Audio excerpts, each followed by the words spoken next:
Ladeira Bausch, o seu podcast sobre dança.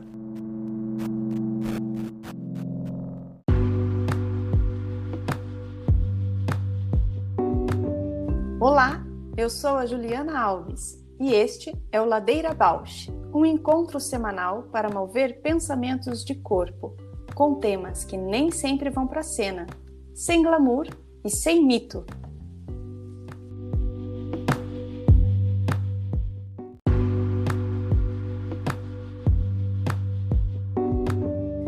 Olá, eu sou a Paula Petreca.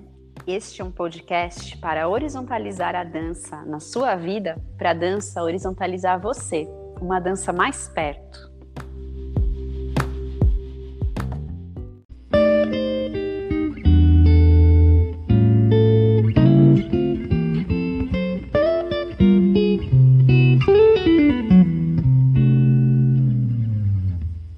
Amiga. Olá, boa. Boa tarde, você. Tô no corre, né? Que corre. Qualificando, mestrado? Não, corre Da dia a vida. dia da vida. Fim de ano, né? Podemos isso. falar já. É isso aí. Fim de ano. Corre, criança, aniversário, Ai, que delícia. orientação, gravação e nossa. Tá puxado. Eu vi você também tá. Eu tô, né? Tô até, como fala? Começando a dar umas panes, né? Umas falhas no sistema. Preciso me organizar mais. Produção prestes a estrear, diferente, né? Uma produção que não era prevista. Depois de ficar bastante trabalhando sozinha, né? Imagino que tá em relação, depois também fica. Enfim, tem que se adaptar, né? Todos transformados. Divulgar. Eu essa semana até pus nos stories, muita gente veio conversar comigo a respeito. Eu comecei a encanar com uma história de direito autoral. Você sabe bem disso, né? Uhum. E aí fui atrás para tentar deixar as coisas justas, transparentes, né? Tudo legal para todo mundo. E é impossível. Resumo da ópera, é impossível. E isso me estressa enquanto preocupação, sabe? Porque essa questão legal, ela esbarra, né? Ela não é translúcida, límpida, pura. E os direitos, eles borram, eles se movem. Não tem como controlar, né? Porque tem equipamento, tem direito sobre o tempo, sobre o olhar, sobre a criação, sobre a ideia, né? Muito difícil isso. Exatamente. A questão, assim, até tem questões jurídicas que vão cercando tudo. Só que eu fico pensando numa estrutura de produção independente. Eu conversei muito com uma amiga que trabalha numa companhia oficial.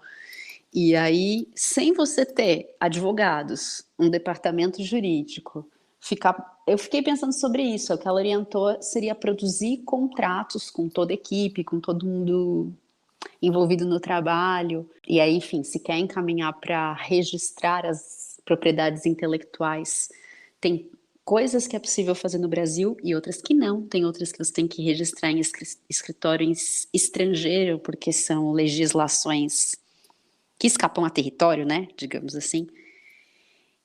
Olha a treta. E aí a sensação que dá é que não é de um amadorismo, mas que no mundo independente, na cena de dança independente, é impossível se mover através dessas regras de um macrosistema.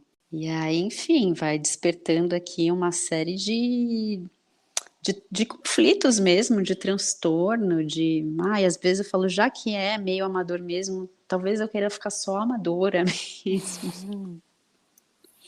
É aquilo que a gente fala, né? O quanto implica, né? E se confrontar com essas burocracias e coisas que desviam, né? E por outro lado, eu fico assim, meio invejando, né, alguns outros amigos, colegas que também trabalham de uma maneira mais independente, mas de repente têm um super produtor parceiro, que se não resolve esses perrengues, tá ali junto pra, sabe? Tá no perrengue junto. São questões assim que ficam me atravessando. Eu fico pensando, puxa, eu conheço muita gente bacana que trabalha com produção, né? Como é importante esse trabalho também. Talvez até a Uhum. gente podia trazer alguém aqui no Ladeira para falar disso. Nossa, super pertinente o campo da produção, né? A gente não é que não dá muito valor, é que fica num lugar mais invisível, né? Do Exato, fazer, assim. Fica exato. num lugar mais administrativo e é tão essencial. E tem um mito, né, no campo da dança, essa coisa de não, eu só danço, eu sou artista, eu não produzo, né? Uhum.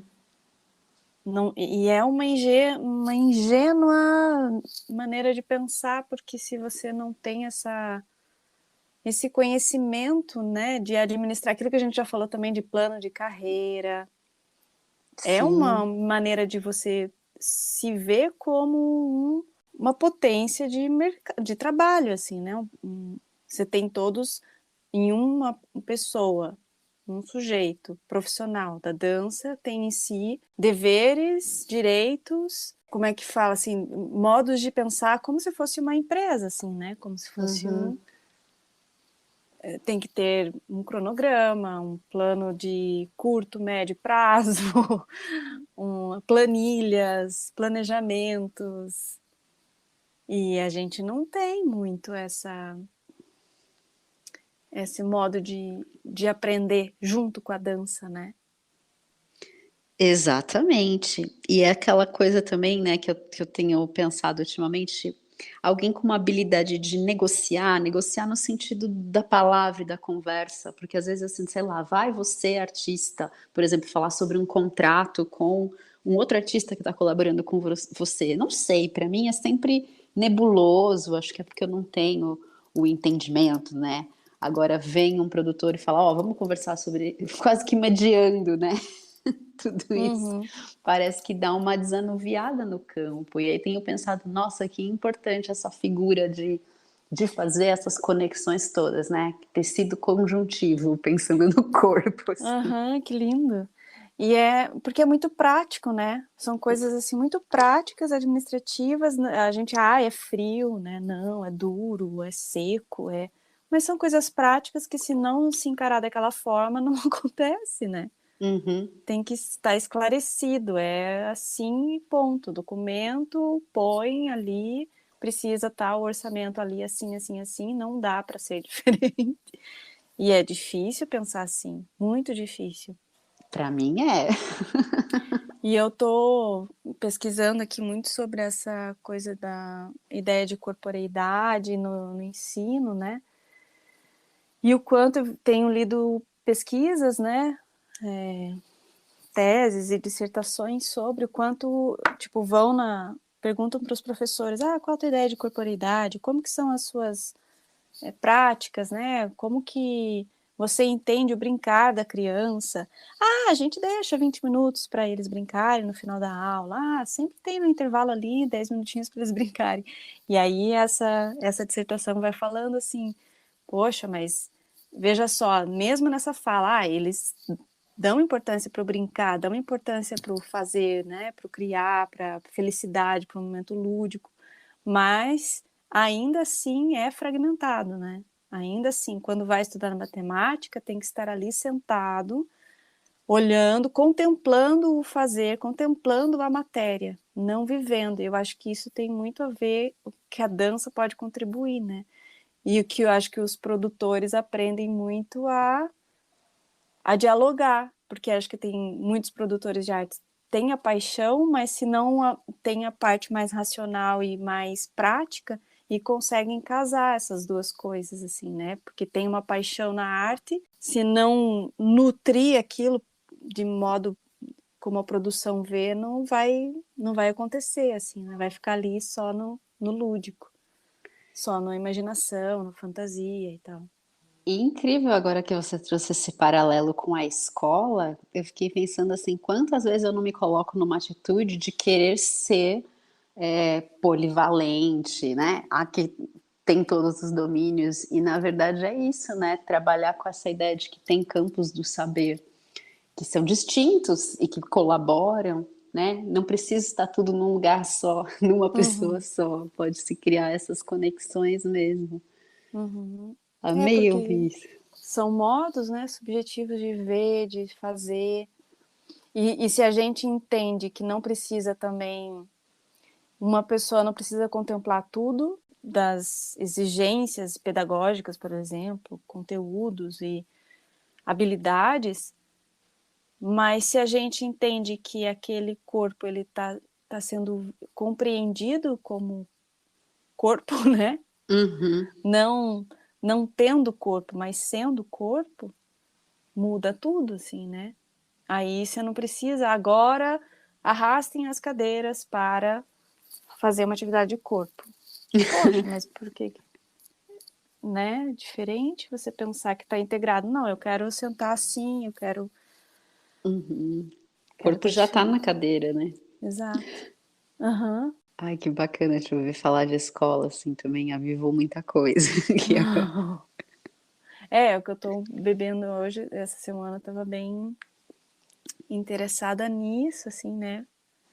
Enquanto lê, assim, vai abrindo, fala, nossa, claro. E daí as falas das professoras bem queridas, assim, né? Não, criança, claro, é um momento feliz, tem que brincar, mas também tem que ter limites. Tem uma professora que foi super assim, eles precisam viver um momento feliz da infância, entendendo que existe um contexto, né? Limites. E daí tem esse lugar também desses textos que eu li que fala assim do papel, né? O ofício do aluno e o ofício da criança, que é Hum, muito interessante também. Pensar que não é importante separar para distinguir qual é as exigências como criança, as exigências e deveres e direitos como criança, exigências, direitos e deveres como aluno, né? Mas isso tudo às vezes fica muito borrado, muito obscuro, e quanto o entendimento foi mudando muito, né, na história, assim, da sociologia, por exemplo.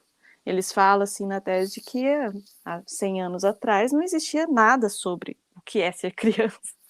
Não até era porque o nem... conceito é recente, né? É, exato, é mais... eu não vou me equivocar aqui querendo dizer datas, mas a partir do desenvolvimento da sociologia da infância, sociologia da criança, foi se denominando deveres, direitos, papéis sociais.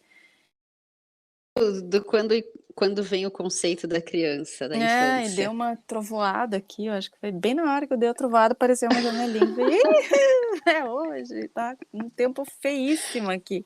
Ai, Sabe quando faz tempestade. aquela nuvem, assim, de Nossa, carregada de chuvas? eletricidade. É, então, aí quando começa a mudar, porque até então, por exemplo, até como mulher, quando a mulher não era vista como alguém, né, Uhum. um sujeito, assim, não tinha papel social. E aí as crianças também, elas não eram vistas assim como, nem eram vistas, porque não eram faladas, né, elas não tinham como conceito, assim, como... E é a partir disso que vai elaborando, né. Nossa, quanto caminho, né? Fazendo. Já andamos muito. E elas, é isso, muitos pensam, não, é porque também é uma contradição, né, pensar que elas são o futuro, mas, poxa, colocar sobre elas o futuro, né, porque elas já são crianças nesse presente, Uhum. porque elas não precisam ser futuro só porque serão adultas. É, aquela ideia, né, de o que você vai ser quando crescer. Então, agora você Aham, não é, né? aham, muito aprisionador, né? Ou tipo, elas são, né, para ser feliz. Tudo que a gente tenta justificar sobre elas é, de certa forma, limitador, porque elas não estão sendo protagonistas do que elas realmente querem, né? É muito curioso isso. Nossa, é importante se confrontar com isso. Eu fico pensando nesse lugar corpo de novo, né? Quando eu estava lendo ontem mesmo um artigo que fala agora neuro cientificamente ou neurobiologicamente fala desse lugar de crianças que sofrem pequenos maltratos, né? Isso interfere na formação do sistema nervoso, da cognição, né? E aí, questões que podem se desenvolver na idade adulta. Claro, hoje em dia todo mundo é estressado, é nervoso, é ansioso. Mas pode ter a ver, sabe, com essa formação neuronal da infância. Não tenho dúvida. Nossa. E aí, pensando o corpo, né, assim, agora na questão dos nervos, eu nunca me aprofundei muito bem, mas maturação óssea, maturação muscular, a gente sabe que isso chega lá por volta dos 20 anos. São 2 décadas, né, para a gente chegar num corpo maduro para lidar com certos impactos da vida. Neurologicamente, acredito que deva demorar também. Por aí, umas Eu 2 décadas. imagino. Porque são cadeias, né, de experiências que vão se repetindo, né? Nossa, daí sem falar, assim, para mim, daí já falar de sistema nervoso e dessas conexões e de corpo, já vou também para inconsciente e consciente. Exato.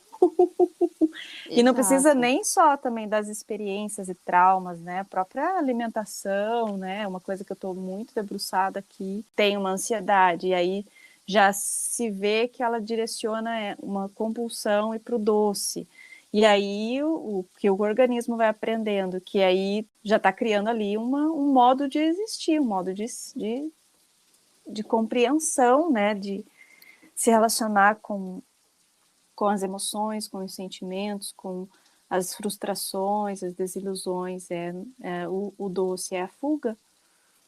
E aí, agora te ouvindo também falar disso, me vem abrindo um portal para o nosso convidado de hoje, que é essa ideia da importância de um cuidado, de uma companhia, em todos esses processos de fragilidade, de crescimento, de criação, de invenção. Nossa, eu tô com uma frase, assim, que até o dia que ela passou para mim, assim, eu queria te mandar, mas normalmente é o banho, que foi no banho de novo que aconteceu essa frase.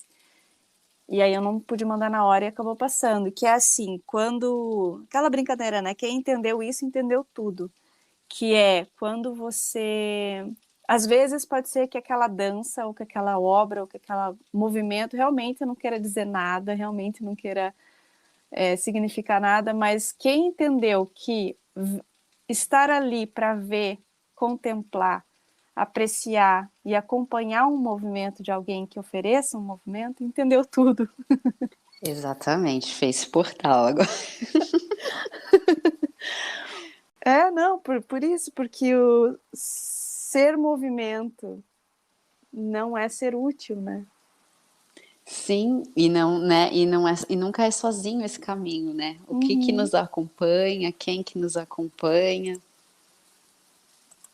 É nisso que eu estou aqui abrindo esse portal do Alexandre Magno Emiliano Manso, que chega aqui hoje, grande parceiro de vida, de trocas, de arte. Temos trabalhado juntos já há 10 anos. Uau! Em conexão e uma troca mais intensa, né, na criação do Trovas, onde o Ale é o dramaturgo, e ele disse, é dramaturgia holística, não é dramaturgia apenas. E aí que me ocorreu de convidá-lo também para o Ladeira para vir falar do que ele está chamando de dramaturgia holística, mas tem esse lugar muito da companhia, claro, né, do estar junto, mas de estar junto mapeando que, claro, né, a criação acontece nessa dinâmica de que me move, como que eu vou para estúdio com isso, que tipo de material isso gera, mas ele vai trazendo todas as outras instâncias que podem estar atravessando isso, sabe? Que nem sempre está consciente, que está mapeado, que está numa ligação direta com o que a gente faz, né, dentro de sala. E poder trazer isso como um recorte, né, como uma potência de ser visto, acho isso de uma riqueza lindíssima, assim, né? Tô curiosíssima para saber, eu sempre amei, assim, ouvir sobre dramaturgia e entender mais sobre, e acho uma área lindíssima de se conversar, né? E dramaturgia holística, para mim, é um grande mistério para ouvir tudo. Eu vou mandar para ele o link para ele vir falar, mas tem a ver com isso, né? Às vezes você no banho continua organizando o trabalho, Uhum. né? Às vezes é observando o que você tá, que tipo de cores você tem usado no seu dia a dia, nas suas roupas, que você está elaborando uma instância do trabalho. Uhum. Então vai ganhando essas outras conexões. Muitas camadas, né? Uhum. Então, Vamos ver. bora! Bora lá chamá-lo.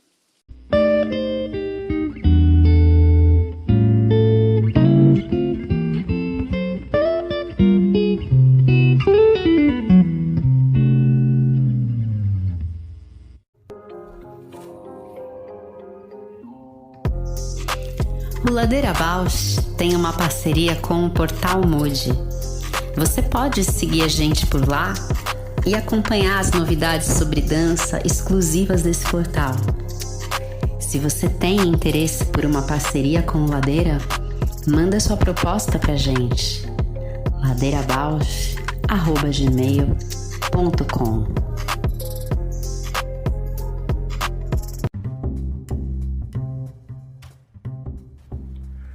Ladeira Bausch, o seu podcast sobre dança. Então, bem-vindo, Ale! Obrigado, Paula. Obrigado, Ju. Bem-vindo, Obrigado, Ladeira bem-vindo. Bausch. Ai, que querido! Que prazer estar falando contigo. Fico Prazer também. acompanhando.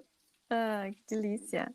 Ale, então responde a pergunta que abre o nosso programa. Quem é você na ladeira? Na Ladeira, eu sou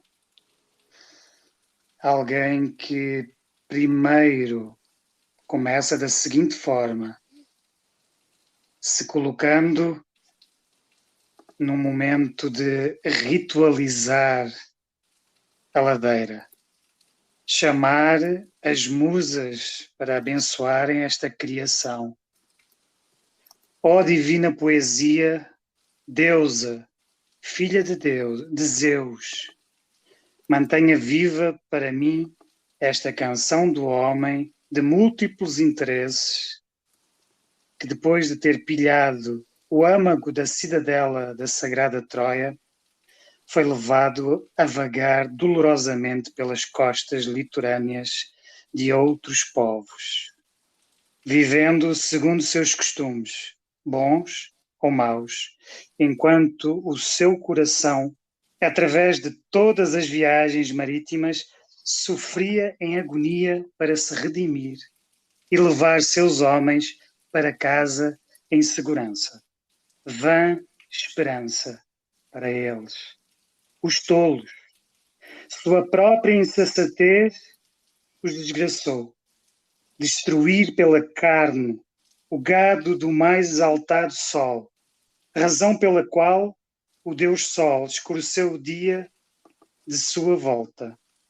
Faça com que sua história viva para nós em todos os seus múltiplos significados, ó musa. Estou aqui visualizando as musas da ladeira. Uau. Quanta paisagem, né? Abriu mesmo um ritual, uma outra densidade. A ideia deste poema, eu aprendi com um escritor. Aí quando ele vai escrever, ele tem a casa toda organizada, limpa, inclusive ele limpa o tapete, porque ele diz que elas vêm flutuando e com aqueles vestidos de seda super finos, então ele não quer nem que elas sujem os vestidos. E aí ele recita este poema antes de começar a escrever, como como um ritual de inspiração para a criação. Então já chegou a inspiração aqui para abrir a nossa conversa hoje. Já a hora que eu coloquei meu macacão colorido, meu brinco, já fui me inspirando também para esse encontro. Trouxe um olhinho essencial nos cabelos, um cheirinho de gerânio, para preparar esse ambiente de conversa. E aí, Ale, a gente poderia falar de 1000 coisas, né? Mas eu acho que eu queria te ouvir publicamente, assim, e trazer a Ju, né, para conversar com a gente, um triângulo, que eu e o Ale conversamos muito, sempre. E eu com a Ju também. Então é triangular mesmo. Sobre esse trabalho que você tem feito da dramaturgia holística, como é que do teu caminho de intérprete, de artista, de poeta, né? Eu sempre gostei muito quando ia mandar, né, teu nome como colaborador nos projetos, vinha poeta. Eu falava, ah, que lindo. E os atos poéticos, né, que é um dos seus instrumentos de trabalho, vão organizando isso que você tem chamado de dramaturgia holística. Se você puder falar um pouquinho dessas coisas. Sim. Vamos lá. Vamos lá falar um pouco sobre essas coisas que são tão emocionantes porque partem do coração. Não é uma organização de um conhecimento, eu diria, técnico. Ele está num lugar sensível, invisível, quântico, espiritual. Mas eu, enquanto performer, teve um momento em que eu fui deparado assim com alguns pontos. E aí eu vou estar-me a vir aqui, intuitivamente, vou colocar assim. Quando eu comecei a estudar jazz em 2000, eu já tinha 21 anos. Aí quando eu comecei a estudar improvisação, que foram 4 anos depois de eu ter começado a dançar, eu achava muito difícil porque o jazz tinha uma coreografia, a improvisação era algo vindo de ti. Mas eu achava bom, achava difícil, mas achava bom. E aí, em 2007, ou seja, 7 anos depois de ter começado a dançar, eu trabalhava com coreógrafo e teve um dia que eu cheguei em casa e eu digo, cara, eu estou criando para ele, então também estou coreografando. Isso foi para mim uma chave que também mudou. E aí, em 2009 para 2010, ou seja, 9 a 10 anos depois de eu ter começado a dançar,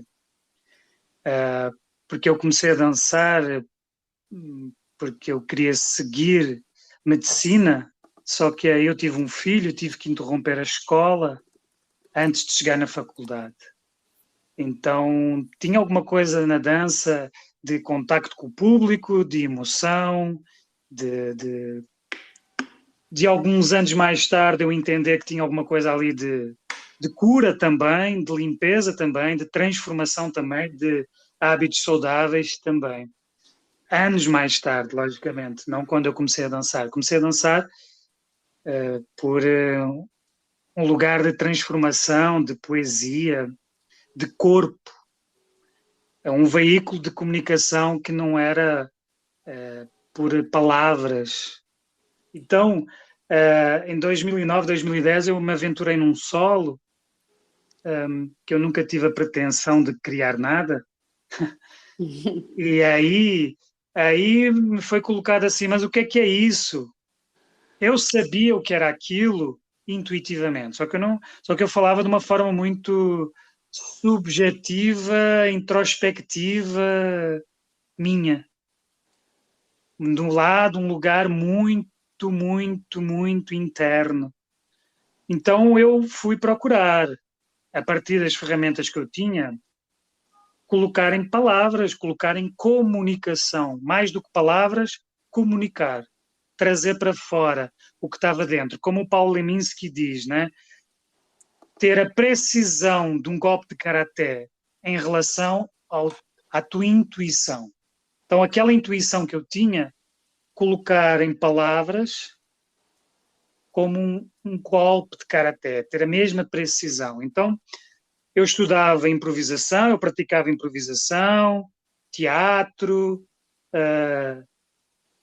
dança butô, kabuki, no, vários estilos de dança contemporânea, jazz. Então eu tinha já um leque de dança interessante.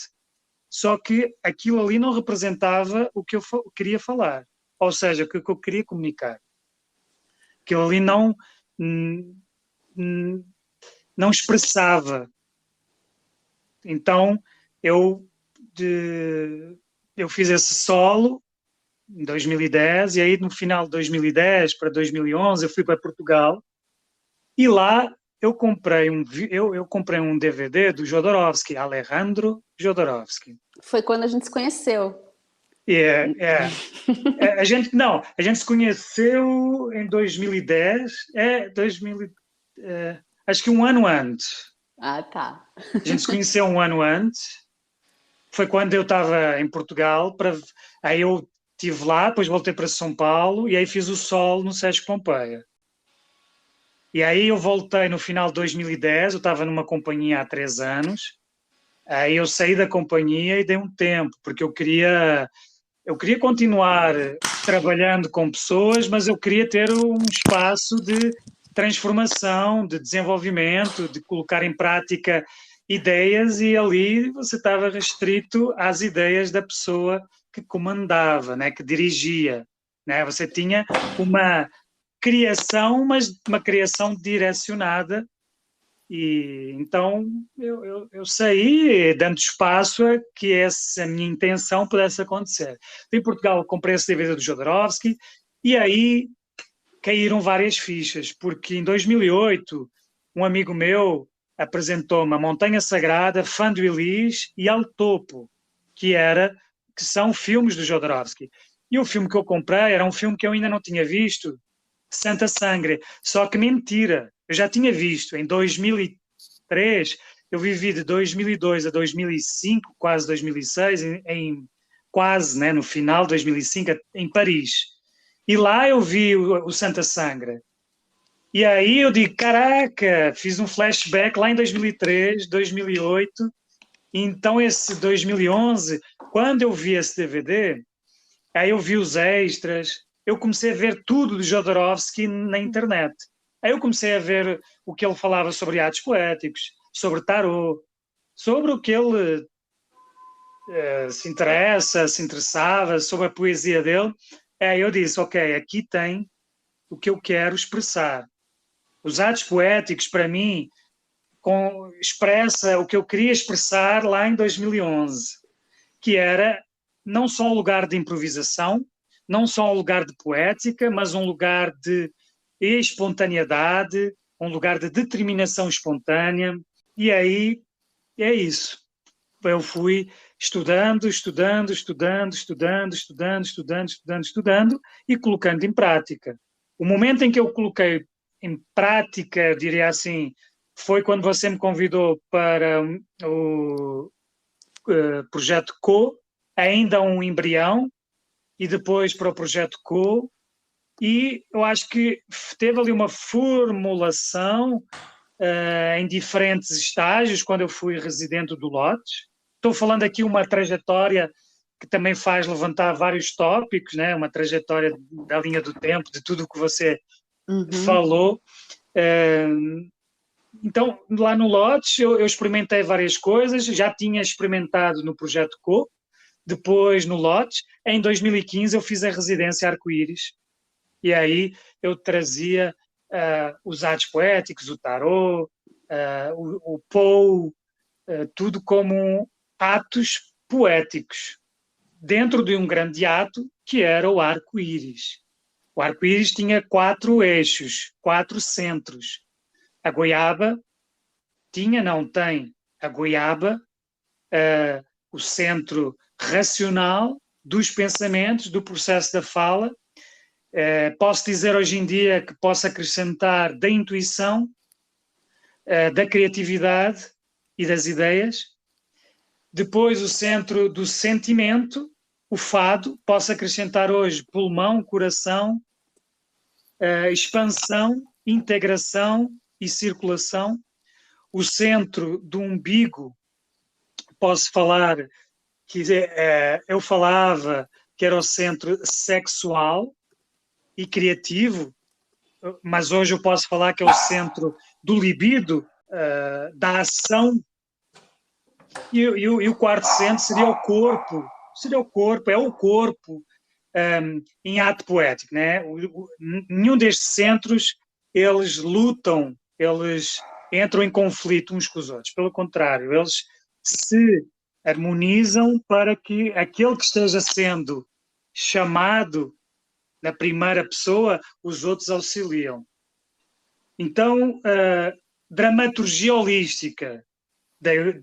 Fui trazendo todo este contexto, um pouco numa velocidade não tão aprofundada, mas para quem está nos ouvindo, ter assim um pouco da brisa do que é a dramaturgia holística. A dramaturgia holística, ela é uma vivência de intérprete, de performer, de ator, de bailarino, de poeta. Talvez não um poeta convencional que tem livros, mas que escreve atos poéticos, de que escreve poesias. Então, uma parte vem daí, a dramaturgia holística, de olhar todo esse trajeto de bailarino, de estar em produções, em projetos, em criações, em residências, seja fazendo, seja dando, em workshops a mesma coisa, em aulas a mesma coisa, seja fazendo, seja dando, de entender que tem vícios, de entender que tem crenças limitantes, de entender que temos bloqueios, temos traumas.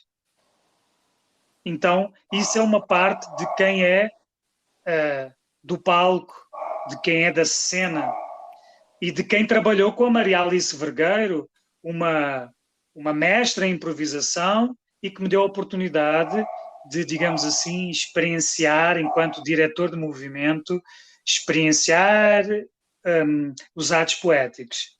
Então, por outro lado, a dramaturgia holística é também uma terapia, porque o ato poético é uma terapia. Os atos poéticos são uma terapia. São uma terapia, são uma dramaturgia. Você não precisa de queimar os neurónios para fazer uma improvisação, para fazer um ato. Eu costumo dizer um ato porque dentro da improvisação, como eu falei há pouco, dentro do ato tem improvisação. Mas é como a saudade. A saudade, ela, por exemplo, tristeza, faz parte da saudade, faz parte, mas ela sozinha não é saudade. Assim como nostalgia sozinha não é saudade. Então, dentro da saudade tem nostalgia, tem tristeza, tem alegria, tem outros sentimentos. Agora, certos sentimentos sozinhos não fazem só a palavra saudade. Então, dentro do ato poético tem improvisação, tem determinação espontânea, tem poesia e tem esse lugar que é, ao ler um ato poético, algo reverbera dentro de ti.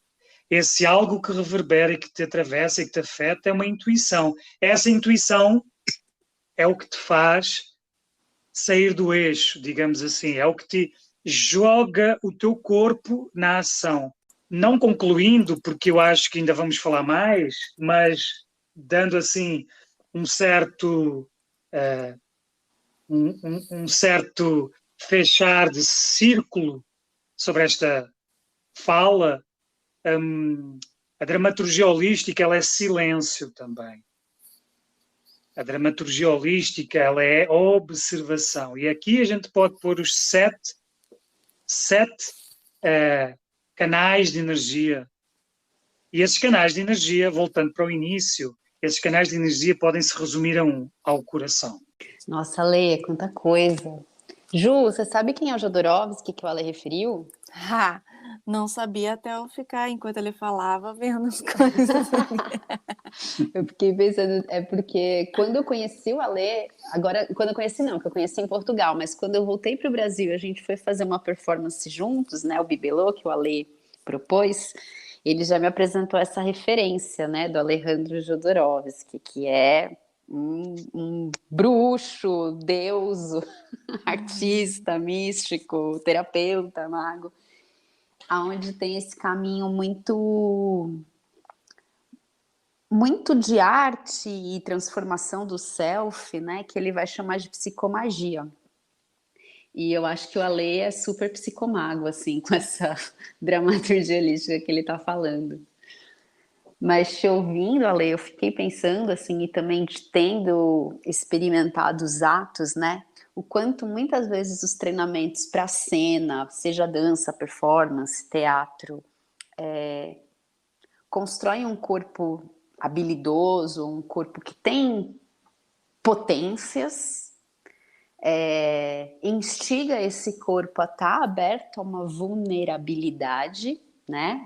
Lidando então com potência e vulnerabilidade, que em certa instância, e talvez eu esteja falando de uma experiência parcial,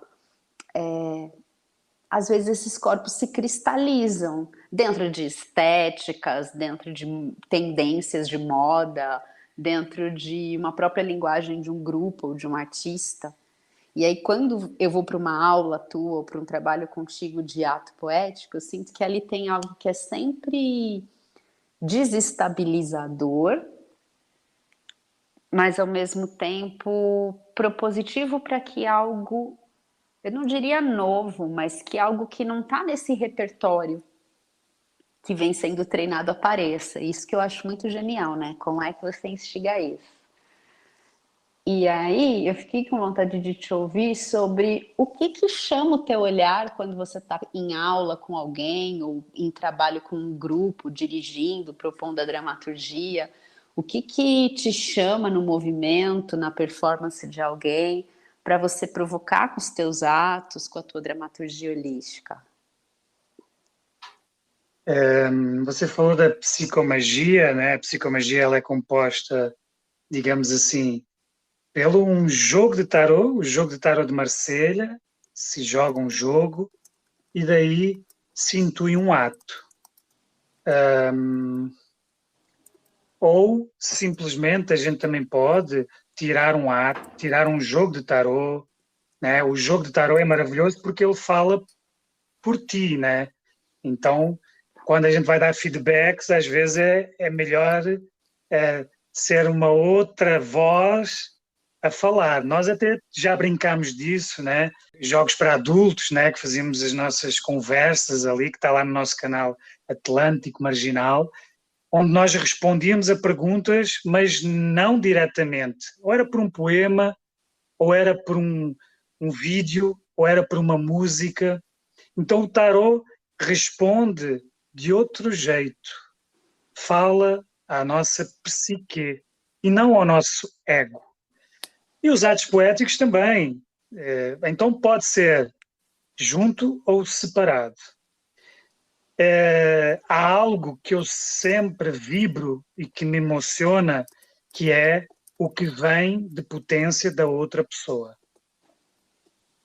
O que está ali já vibrando e potência. Tem coisas que é ruído, tem coisas que é exploração, tem coisas que é... Estou falando de movimentos, ou de gestos, ou seja o que for que a pessoa esteja ali fazendo e que eu esteja observando.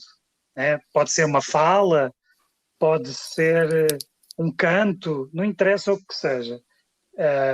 Então, observando, tem momentos em que é de exploração, tem momentos em que a pessoa não precisa nem de um feedback, porque aquilo que ela está fazendo é só uma limpeza, é só lixo que ela está tirando, mas tem momentos em que no meio disso pode ser que surja alguma coisa que ali tem uma pedra preciosa, que ali ela já está fazendo algo que eu intuo. Aí é um diálogo comigo, né? Lógico, é um diálogo comigo, e eu tento ter naquele momento uma pureza espiritual.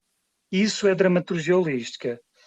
Não é o meu ego, não é os meus conceitos, talvez às vezes eu seja limitado em termos de conceitos artísticos e de referências e de leituras, eu nem faculdade tenho, né? Mas eu tenho um acesso à minha espiritualidade.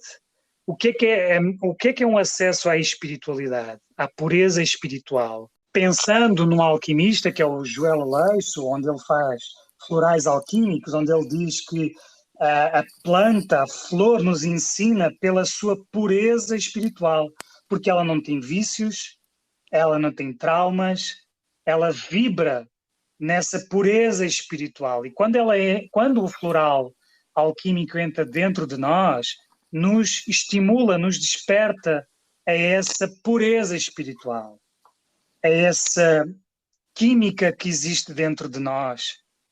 Então, é esse lugar que eu me conecto. Ou seja, a pureza é espiritual minha e a pureza é espiritual, a essência, a potência, podemos falar em várias palavras, daquela pessoa. Porque há lugares, como eu já falei, que são lixo, por exemplo, que são a exploração, que são investigação, que são de outras ordens, que podem nos darem pistas mais tarde, né? Não é descartado, podem nos dar mais pistas mais tarde sobre aquela potência que já surgiu ali, sobre aquela digamos assim, lembrando do Nocorda, né? Que a ameba sai, nós somos seres marítimos, aquáticos, saímos da água, aí como uma bolsa de água, e aí vamos evoluindo, e na nossa coluna ainda tem resquícios dessa nocorda, né? Então, eu costumo falar do sistema nervoso pré-histórico. Então, a nossa coluna ainda guarda alguma coisa dessa nocorda. Então, tem algo em nós que sabe mais do que nós. A vida é mais sábia do que nós. Então, é um lugar que eu vejo além, né? O sexto chakra não é só ter a clareza do horizonte, é também ter a ousadia de passar a montanha, de ir além. Então, de ver além, de ver o futuro. Então, quando a pessoa está ali à minha frente, seja por vídeo, seja presencialmente, aquilo que me convoca é algo que não tem palavras. É algo de uma dança. Desculpa, que me emocionei agora. É algo que me emociona. Emociona. E não é um lugar de ai, chorou. Não, não é isso. Agora me emocionei. Mas é um lugar que atravessa o meu coração, que atravessa a minha mente, que atravessa o meu estômago, que me atravessa. E eu não tenho palavras, mas aquilo me capturou. E depois eu vou falar com a pessoa tentando colocar palavras. É mais ou menos por aí. Mais ou menos por aí. Então eu vou-te dizer uma coisa, Paula e Ju. Olha só, estava lá em Portugal no mês de julho, eu fiquei de 15 de dezembro de 2019 a 2 de agosto de 2020. Aí eu comecei a fazer umas práticas num lugar onde é um descampado e tem várias hortas feitas por portugueses que são de Cabo Verde. E aí eu ia para lá e fazia práticas de deitar no chão, de me misturar com o chão, de ler poesias, de escrever, de fazer práticas, etc. Aí eu escrevi este poema. Encontrei uma pedra no meu caminho. Nos segundos seguintes, essa pedra revelou-se preciosa. Imaginei que aquela pedra preciosa um dia já fora uma rocha, uma montanha, que um dia serviu de escalada para alguém ser, ou sombra, ou queda de água, ou impulso para um voo. Dialoguei com a pedra e ela contou-me histórias antigas. Contou-me que já fora uma caverna. Abrigou homens que fizeram fogo e dormiram em paz. Fez crianças sonharem e mulheres plantarem sementes nos seus corações.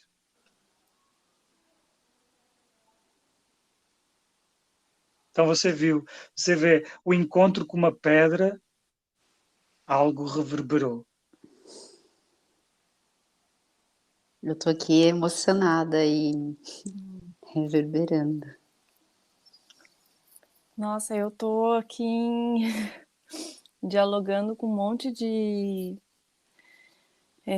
sensações, assim, do meu corpo querendo estar aqui, me projetando para as coisas que eu tenho que fazer na sequência, assim, né? Meio que dialogando com a realidade do tempo, dos compromissos, e meu corpo se embolando e querendo ficar nessa escuta, nessa reverberação, assim, como voz, como potência, como gesto em voz, assim, né?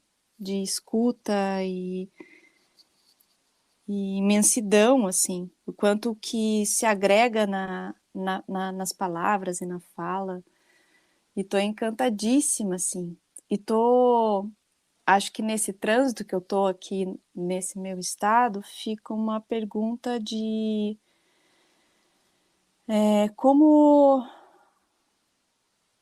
quais são as, não sei se ferramentas ou meios, assim, de conseguir delinear e recortar toda essa percepção, todo esse entendimento e compreensão de corpo, ser, vida, né? Numa obra, como a dramaturgia teria como fim, assim, né?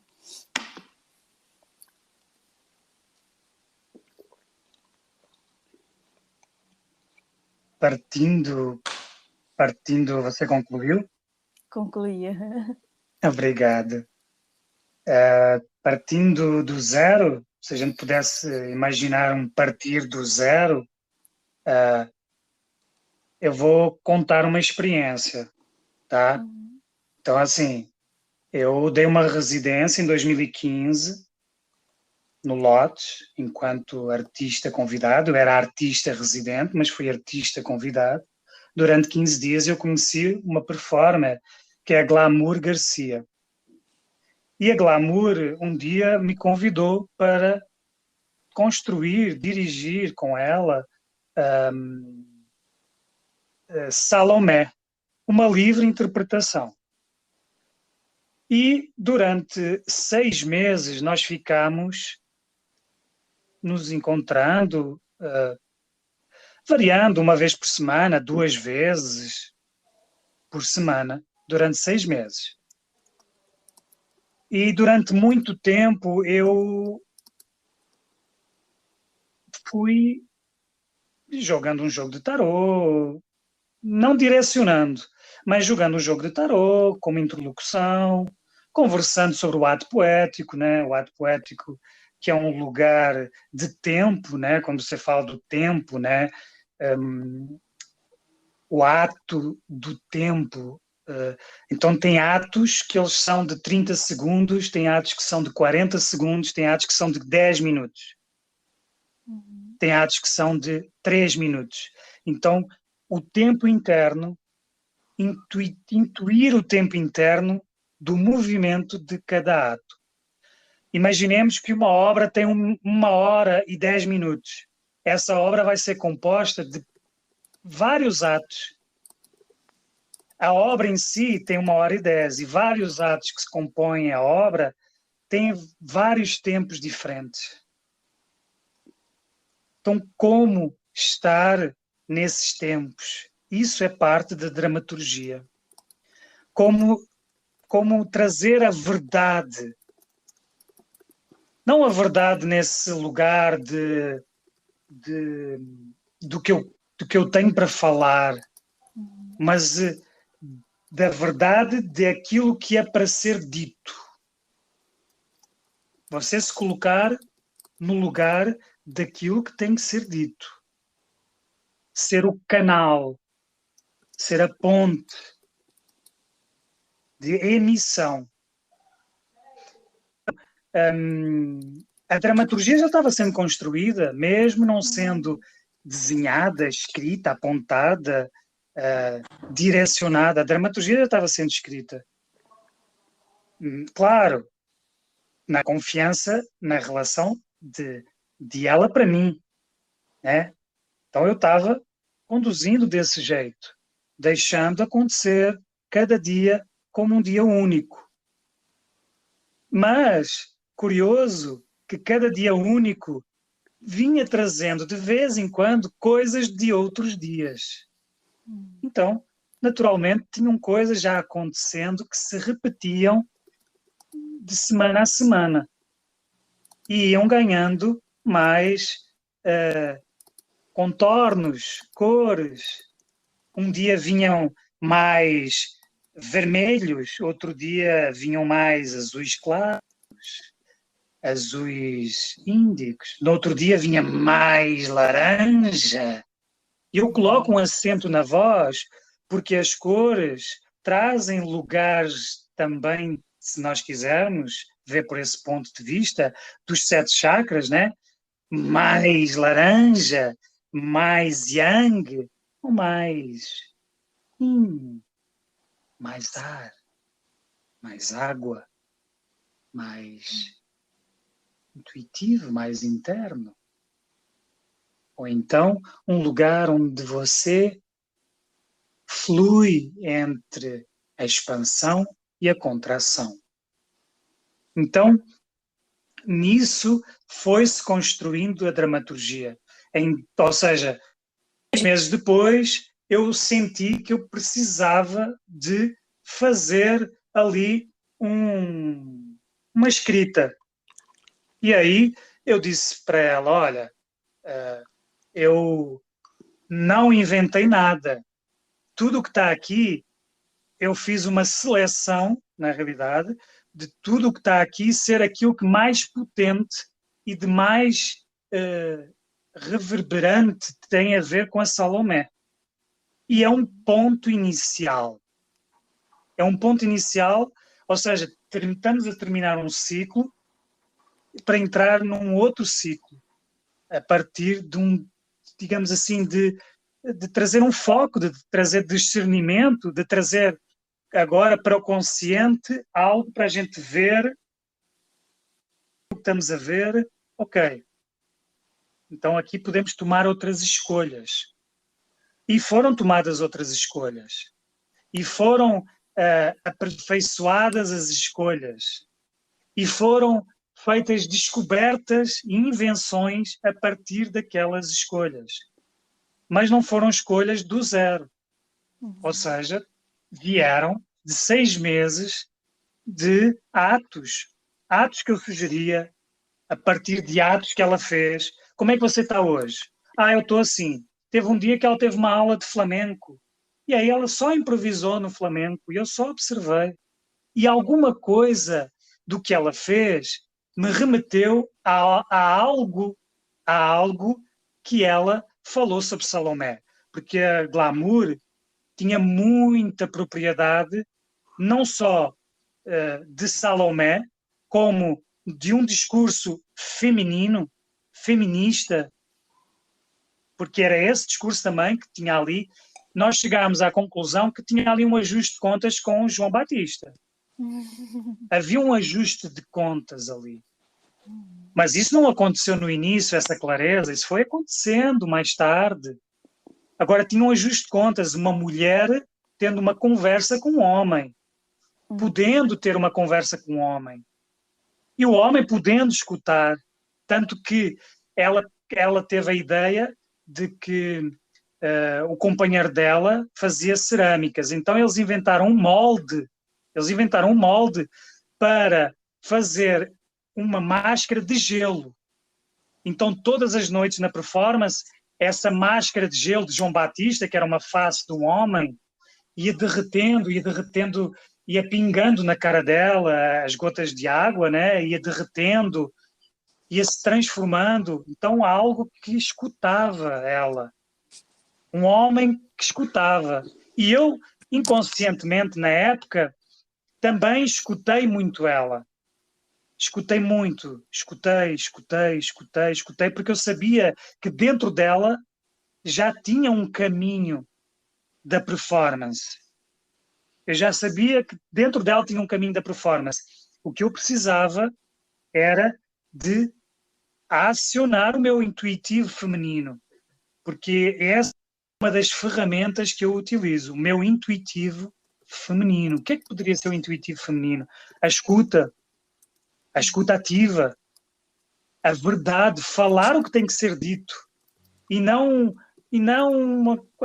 sabe, assim, às vezes a gente faz concepções no que fala, na fala uma coisa bonita, linda, mas deixa de falar algo que às vezes vai mexer, mas que é necessário, porque ali é que está a potência. Então, eu acho que o diálogo franco, uma das coisas que eu falei que a glamour é diálogo franco. Só no diálogo franco é que poderá surgir os movimentos, os gestos. Só nesse lugar é que eu vou me sentir confortável para falar o que quer que seja que eu vá falar. Porque eu sei que você não vai ter interpretações egóicas da minha pessoa, porque eu não vou dar um feedback egóico. Eu vou falar algo que eu acredito que, se nós seguirmos pelaquela via, vamos dar muito mais potência. Um exemplo. Tinha uma dança. A Glamour Garcia, ela é Daniela Garcia. Ela nasceu como um menino. Então tinha um momento, então tinha dois exemplos, a partir de uma experiência de um ato que acontecia na Salomé. Primeiro, ela fazia um ato que era meio um ato monstruoso, porque ela começava com o cabelo bem arranjado da performance, e quando chegava naquele ato, ela pulava, ela tinha vontade de pular e de sair do chão, e o cabelo começar a ficar todo bagunçado, e ela começava a ficar bem vermelha. E ali, para mim, tinha também um discurso que eu queria a Daniela, eu não queria a glamour, a personagem, a persona, eu queria a Daniela. E eu dizia muitas vezes para ela, eu quero a Daniela, eu não quero que as pessoas... as pessoas podem até ir ver a glamour, elas podem até ir ver a glamour, mas eu quero que seja a Daniela aqui a trabalhar a Salomé. E aí, nesse momento, desse ato monstro, eu queria que fosse ela, a Daniela, com os seus monstros, porque ela ainda... na época ainda não tinha feito cirurgia, ela ainda tomava aquele hormônio, agora não lembro o nome, testosterona, não era esse hormônio, era outro. Bom, ela tomava um hormônio, então tinha muitos diálogos com a psicóloga sobre essa questão de fazer a cirurgia, né, de mudança de sexo. Então, eu ali, naquele momento, eu dizia para ela, de ela ir fundo naquele pulo que ela dava, quanto mais ela voasse para cima, quanto mais ela ficasse lá em cima, porque em formato de linguagem tem o fly low, né? Tem o voar baixo, mas ali ela voava para cima, voar, sair do chão, ficar suspensa. Então eu dava asas naquele momento para ela, e incentivava e estimulava ela a esse ato de, sem tocar em uma grande complexidade do que poderia ser aquela monstruosidade de lidar com um corpo, mas um corpo que não se encaixava. Então, de curar esses sentimentos através daquele ato, se libertar a partir daquele ato, Nossa, para que quando... Desculpa? Não, desculpa, você só pode ter finalizar. Não, porque só concluindo então, assim, Uhum. aquele ato ia para o ajuste, digamos assim, todo o ato de Salomé era, digamos assim, uma grande bruxaria, onde ela se cercava de várias pedras preciosas, sejam expostas pelo corpo, presentes no ambiente, movimentadas no espaço, até chegar a segurar a face de João Batista e ter o diálogo, ter o ajuste de contas. Para mim, essa foi assim a melhor resposta ou aproximação que eu tive sobre entendimento de dramaturgia, assim, né? Quando você fala desse acerto de contas com o João Batista, me faz tanto sentido quanto que é simbólico, é dar vazão a alguma coisa que às vezes é tanto real ali, né, como um acerto de contas com o João Batista dentro de uma espiral do tempo, assim, né, aquilo que a gente falou de tempo também. E a ideia da máscara, né, de gelo, e aí eu entendo que são ações, são potências que você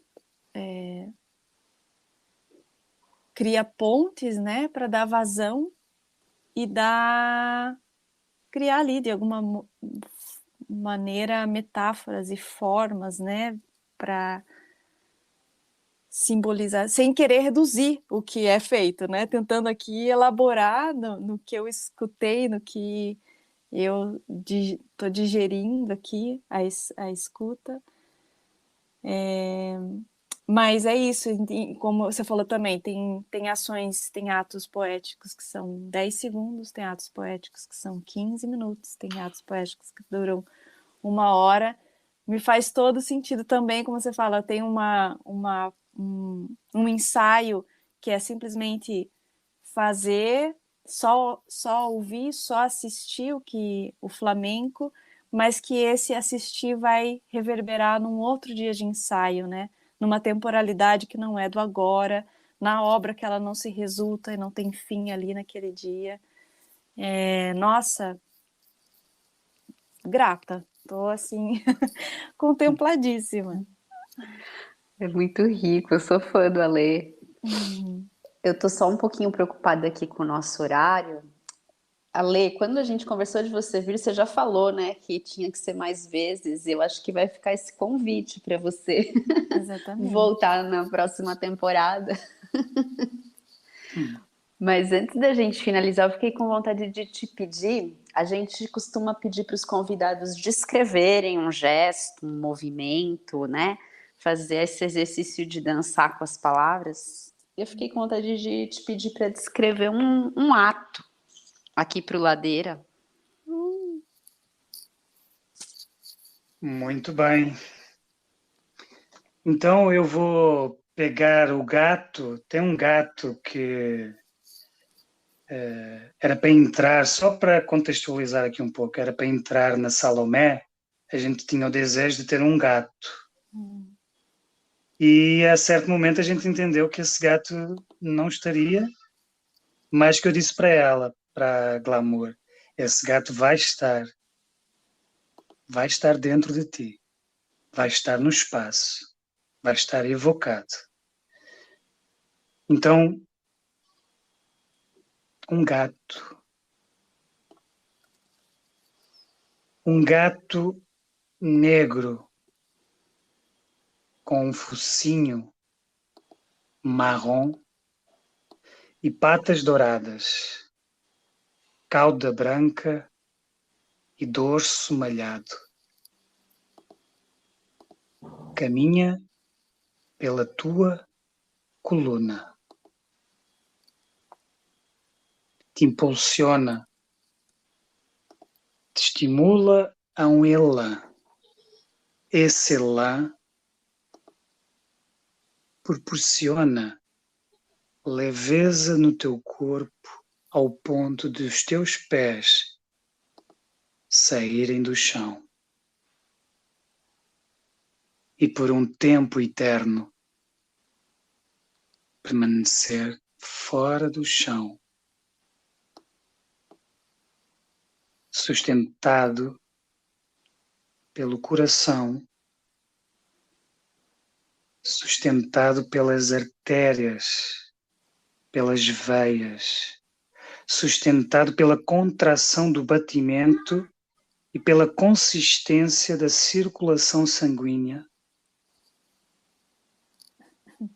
Eu me apoio no espaço e flutuo, deixando circular, deixando todo o movimento do universo magnetizar na minha glândula pineal, que vai transformar em milésimos de segundo uma informação eletromagnética que me vai fazer cair ladeira abaixo. Uau, Ah, que maravilhoso! surpreendente. Eu caí mesmo. Ai, que prazer, Ale, que delícia, que aprendo sempre muito, não dá para pôr em palavra o quanto. Muito grata, muito amor pro teu trabalho, por tu ser quem é e partilhar tanto. Grata demais, Ale. Convido aqui. Nossa, pode vir, né? Próxima temporada, já estamos aí agendando. Bom, eu talvez não comecei da melhor forma, mas eu queria agradecer às duas pela oportunidade, porque para mim fica o exercício criativo de estar aqui, fica o exercício imagético, fica o exercício de brincar com as ideias, fica o exercício de trazer vida, dramaturgia holística, acima de tudo, é trazer vida para o presente, que é um presente. Então, estou aqui, assim, suando, porque estava em movimento, estou sentado, mas suando, porque estou em movimento, o meu corpo está em movimento, está vivo. Então, grato também pela oportunidade, pelo convite,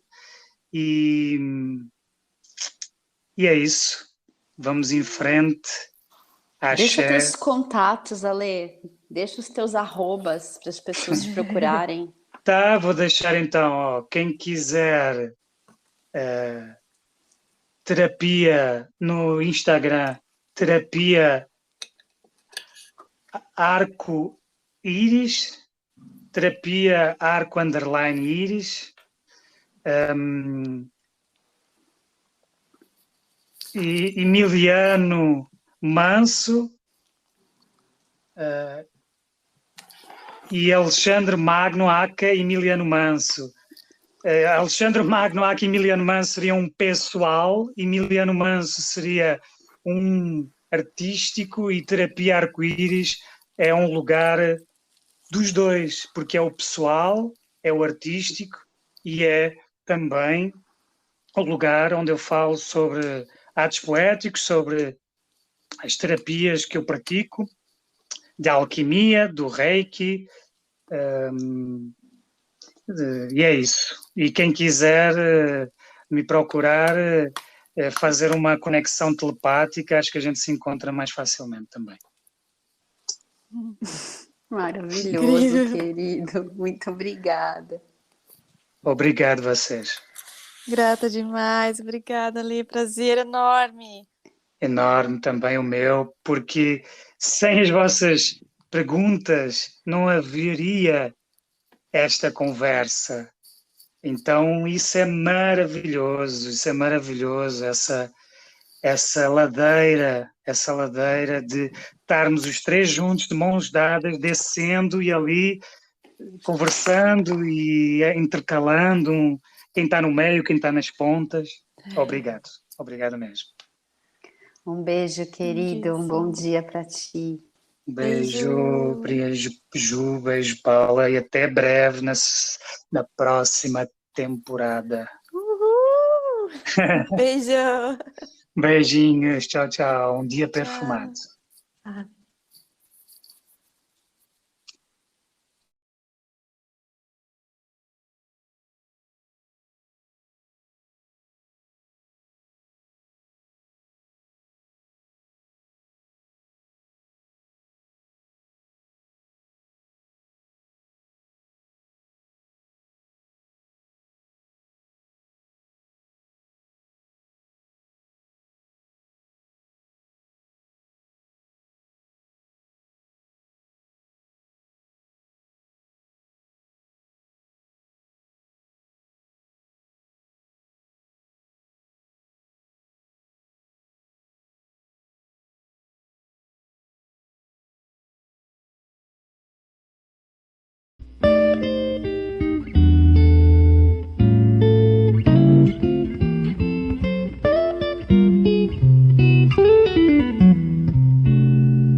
Ladeira Bausch, o seu podcast sobre dança.